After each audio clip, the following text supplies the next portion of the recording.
Ngono kuwi apa tenan ta, Mak? Pak Nong. Tenan piye? Kok modele kok koyo ngono lho Mas iku. Ya wis ngono kuwi wong iki.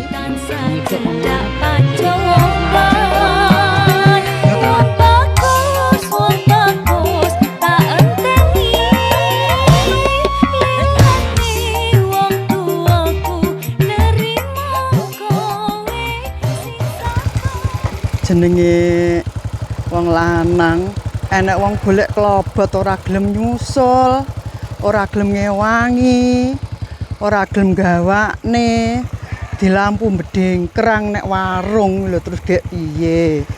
Jenenge niki aku iki ya ngesakne, yahmene iki wis udan, dilungkas. Lek ora nek klobot lho sapine bengak-bengok lho terus dipakani opo. Ngono lho diwangi kok angel ram. Jemun. Denakne bedengkrang nek warung. Sok neh wis wegah aku ngewangi golek klobot. Lah, manar kok nek kene? Bah, lah wong ngene iki ya ora gelem nyusul lho, Pak Tuk. Lah nyandi lananganmu ne. Ya mbuh paling bedengkrang nek warung. Wah, lah lanangan kaya ngono ya mau openi manar. Aku ya selia ya leren sik to kesel kok. Lah ya wong lanangan kaya ngono kaya panggah mok ingu ae. Ngono kok direwangi ngene cek kurang trimo ae. Pancen jabot-abote wong engeri ngono kuwi lho manar. Lah iya, terus piye ngono lho. Ngono mbok dioper-operne janene piye sampean cara ngoper? Dioperne ora wis ora payu kok, Pak Tuk.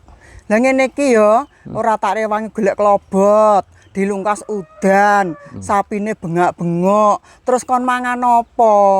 Lah ngono kuwi berarti lananganmu ra duwe tanggung jawab nek diopen-open ngono kuwi. Ya engko celatunen ngono. Lah sok-soke ngono gak usah open-open tiwas mulosoro sampean ngono Pak Nar. Didoli kabeh ya. Ya didol Lah ngono. ngomong ngono kon ngedoli kabeh. Ya sampean golek mulih diomongi, Pak aku wis ra lek kon mong ngene terus aku wis ra kuat aku. Wis ora tanggung jawab ngono kuwi. Lah iki matur engko tak motne apa? Ya tak gowone dhewe ae. Hah? Tak gowone dhewe. Wah, Engko iki piye? ya ora penak to ndadekne anune wong. Wis tak gowone dhewe Patuk wis. Ya. Tenan iki mau gede Pak Nas. Iya no, wong Kuat ta sampean? Kuat. Kene padakne. Wah. Hati-hati ya Manar ya. Aku lho penggak aku ya manol ket biyen Patuk Soro. Cara sampean dadi anakku tak tangisi ya Manar loh diplosoro kaya ngono kuwi. Ya engko tangisono to. Oh alah ya kebangeteno galino. Engko tangisono. Lek nangisi engko lek wis teko omah, rong teko omah mbok tangisi ya piye to Pak Tuk iki. Mangane aku ora dadi anakmu. Lah kuwi tau tenan to? Rewangi kaya ngene bedengkrang nek warung. Enak men. Lah kuwi lanangmu bedengkrang nek warung ngono kuwi. Wis Ge lanangan kaya opo ngono kuwi. Lah. Direwangi kaya ngene panggah ae. Wis opan ae. Opan-opan ra tanggung jawab didoli kabeh ae. Lah bener. Bener ya. Wong ngedoli ae. Yes. Iya. Kon nulungi ra gelem. Ndek bojo trimo mok plosoro kaya ngono to, Pakno. Dhewe lho lagi leren ngopi rung tek lho. Lah ngono lek ra kuat ngarin mbok sapine didol apa piye ngono. Wong lanang kudune duwe tanggung jawab. Ampun ya sayangku. Oga wedokane kon ngarit petekeran kok ngono. Gayane lek sayang-sayang apane nek wong. Tapi paling yo resikone ndek bojo ganteng ya. Masa awakmu ya ganteng, Pakno. Masa Manar ini ganteng bojomu Manar. Ora enek sing nungkuli marai. Ngono kuwi nek simpang 5 nek tunggale ngene iki bojomu iki. Hah? Kamu nanti sama Manar? Hah? Kamu nanti? Nek alah jamban kono. Wah. Ya nek ganteng ae oke tunggale sedepe lho. Tanding ya. Kamu yang kok tak gawane kok yo. Kono kok. Panggane. Jajar. Ngono kuwi Lah kebayang. golek kondi lho.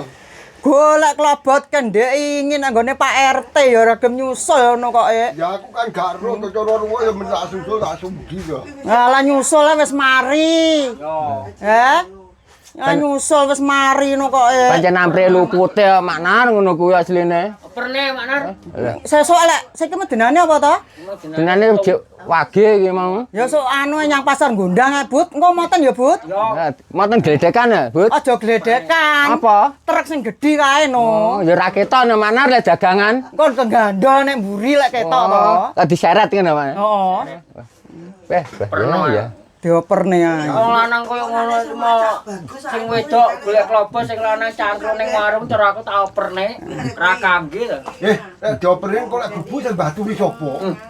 Iso ora kurang akal to, ya to, Mak? Lah iya. Kangge opo? Kowe kae golek lanangan ngene iki apa wis kepepet ngono ta maknar sampean biyen iki? Heeh, lha wis kadung wis putu akeh iki piye? Ora mbiyene lek temune lek apa kepepet selak tuwek sampean ra payu terus enek iki langsung mau temploki ngono apa piye ga? Ya ngono kuwi jane. Oh alah, Pakno. Wis ganteng ora duwe elek iya, Mak. Tapi kan yo sedep. Sedep apa? But lah wong mbiyen jek ono manah ngene kaya Rano Karno ya gitu. Wah.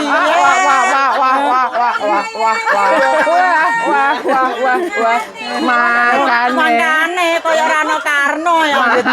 Lho fotone lho ijek saiki. Makane aku terpenyut. Iya.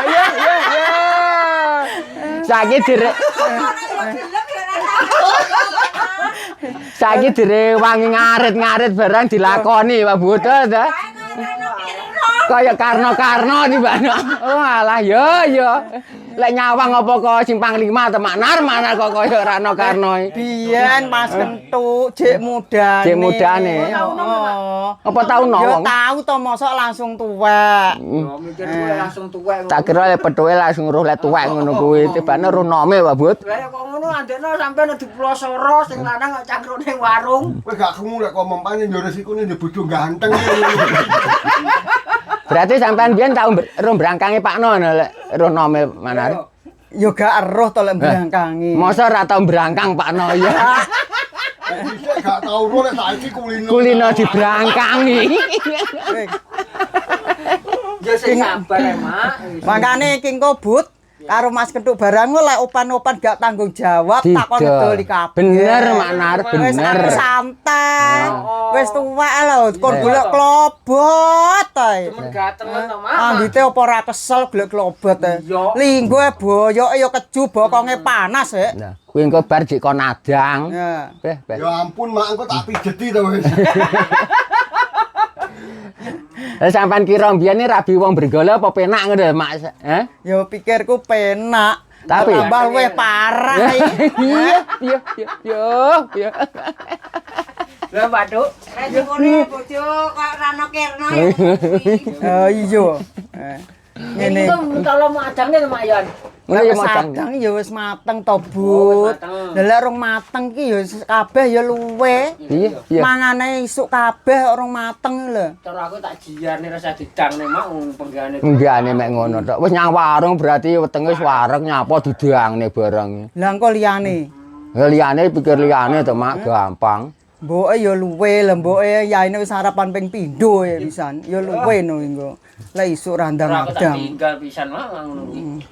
Cara tulene gene mboke maknar wong kaya ngono. Oh nyang Sukabumi kono? Yo, mboke nang Sukabumi ta Pak Nobano. Lah mboke arepane nek Sukabumi. Berarti sampean malih ra mentolo cara ngono wis. Lah mbok pakku ya jene endek anu Brenggolo Jene kene. Brenggolo. Sitone Jimus. Iki lah bojomu iki lho karo kowe. Wis pulang Sukabumi. Berarti yatim piatu wisan. Heeh. Jadi sampean duwe lara ngesakne berarti. Mangkane sampean aja nemen-nemen yatim piatu. Berarti padha karo aku Pak No.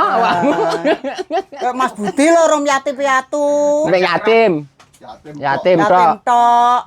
Piatune gong Yo delungkas. masu barang yo jek deng, mak ijek kok. Wis mak anu wis mulya ono kok tak gawane mulya klobote. Tenan apa ora? Arepe ngejak aku nang ndi ngono. Eleh gonen mulih dhewe Mak, engko tiwas awakmu engko di Pulau Soro neh engko. Tiwas nek omah engko iya. Lah wis ra kuat ngarit, Mbok, gak usah ngarit. Ora to di wong bojo tersayang. Lah awakmu omonganmu lak kaya wong ya ngono kuwi. Lak kaya wong. Jajang kok ora nek wong. Iya. Ora ana apa gendang mulya ta dirsi kandhane. Ya mesti ta kuwi engko otomatis bar iki. Ya ora sampe hati to aku. Mlayune lek kon keruk-keruk kandang iku Delungkas. Bojo garwa digarane nyawa. Yo saiki engko ya diluka-lukane neh. Ben kok ben keruk dhewe, But. Oh tinggal tunggu. Ragam ngeru ya bene. Bah kono. Sesuk ya Enaken. sesuk ya gelem sampean kon ngarit neh Manar. Heh? Gah? Ya Sesuk bener. ngarit. Heeh bener Manar. Ora manjing ora tau keruk-keruk manjing neh. Lah kuwi sing njaluk pen-pen sampean apa Pakno to? Ya padha wong loro jane. Walah ya wis padha dene ya mbuh lek ngono. Ora do belani aku ya. Hah? Ya acut. Lah arep open-open ora open-open ya bingung lho Mas Kentu. Ya sama ningu Manar. Dolen lho, Mak. Besok, Mak. Lek mau openi bojomu tok iki wis aman sambaran. Ah, diragati 2000 3000 wis apik. Wis meneng ae pokoke. Gati apa wi? Ya nggih nyang warung lho tuku wedang. Ngono tok ragate asline. Wis engko wis gak kakean kata-kata, Mak. Enak engko cara. Mak aku sesuk wis gak nyawarung Katia. Sing nyawarung Katia padha bidulen. Oh, saiki engko mulai balik ya balik neh. Iya. Gak aku kok bar iki ngarep karo keruk-keruk. Mana-mana bojoku ngesakne aku. Tenan apa ora? Tenan to. Alah kok adoh-adoh bose lho. Teko omah ae lho, domo wis balik neh rene astagfirullahaladzim aku Ayo no. mulai klobot tak tunggu ya. Kowe mbak wong anu. Ndang tega apa tenan apa piye? Engko garene neh digendong ya bojone. Ya bojone kok klobote lho. Jerene Bojone no. jerene sayang. Jerene sayang. Ya bojone. Alah. Digendong. Wis gua kene kok tak gendonge bar iki tak baleni, Mak. Alah. Ya. Pano. Mego nyandi Pakno iki. Gak mau jane wedang to? Iya. Oh, alah.